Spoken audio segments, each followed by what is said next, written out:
vous étiez l'invité de ce petit déjeuner de la lettre de l'assurance. On est sorti un petit peu du cadre stricto sensu de l'assurance.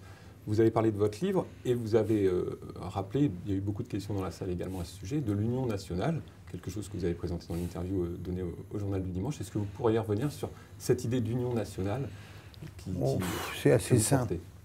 C'est assez simple parce que vous voyez bien que la Grèce, l'Italie ont un gouvernement d'union nationale. Je pense que nous sommes dans une situation très préoccupante et une crise très profonde. Et je pense que la première des choses, c'est, je dirais presque, c'est du patriotisme. Il faut que les Français s'unissent pour qu'on sorte de la crise. Après, on pourra se redisputer comme avant. Alors, les assureurs sont des professionnels qui travaillent tous les jours, parfois détachés du monde politique. Quand vous parlez d'union nationale, est-ce que vous intégrez également une dimension technique, c'est-à-dire de mettre des techniciens dans des postes? Absolument, absolument. C'est indispensable. Je pense que le gouvernement est devenu quelque chose de tellement technique et tellement compliqué qu'il faut aussi des gens qui sont formés techniquement dans un certain nombre de domaines. Donc je souhaite qu'il y ait des gens de tous les bords, mais également des techniciens. En Italie, le gouvernement national, c'est presque exclusivement des techniciens. Ils ont été tous choisis pour des compétences particulières.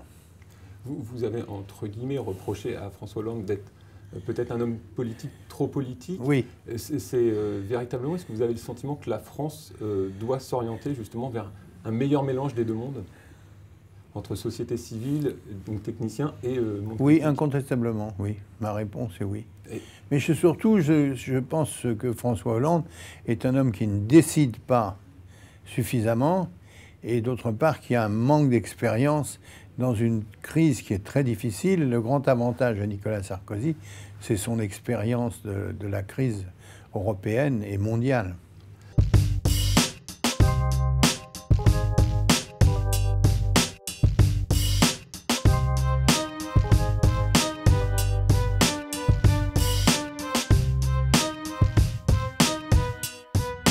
L'expérience a montré que justement quand des techniciens arrivaient à des postes gouvernementaux, au ministère des Finances, il y a eu à la recherche également des gens qui étaient pris dans la société civile, qui avaient finalement l'expérience et les diplômes qu'on pourrait mettre en compétence. Le monde politique les écrasait, les broyait. Est-ce que le monde politique est prêt à justement... Moi je venais du monde de la société civile, j'aime pas bien ce nom, parce que civil c'est en face de militaire, mais non, j'ai pas eu cette impression. Mais bien sûr, le monde politique veut garder son fromage à lui, mais le général de Gaulle avait un gouvernement avec beaucoup de gens qui étaient des techniciens. Vous savez, Couve de Murville, Mesmer, les gens qu'il a fait venir au début étaient des techniciens pour la plupart. Mais pour ça, c'était un rassembleur, il y avait une figure forte, il y avait quelque chose de très charismatique. Est-ce que vous pensez qu'il y a un... Oui, vous êtes un peu jeune, donc vous ne savez pas dans quelles circonstances il est venu. Je peux vous dire, il n'avait pas que des partisans. Vous avez également parlé de l'international. C'est un poids fort pour l'élection à venir? C'est un poids fondamental. C'est le poids important. C'est que va devenir la France et comment elle va se situer dans ce contexte très difficile. Oui, oui, bien sûr, oui. Et surtout européen. Un dernier point que vous avez abordé, c'était le fait que de hauts fonctionnaires, des gens qui soient passés par l'ENA, ensuite par le Trésor, rentrent à la tête de grandes entreprises. Vous avez dit que finalement ce mélange des deux genres a été... Non, non, je n'ai rien contre le fait qu'ils rentrent dans des grandes entreprises.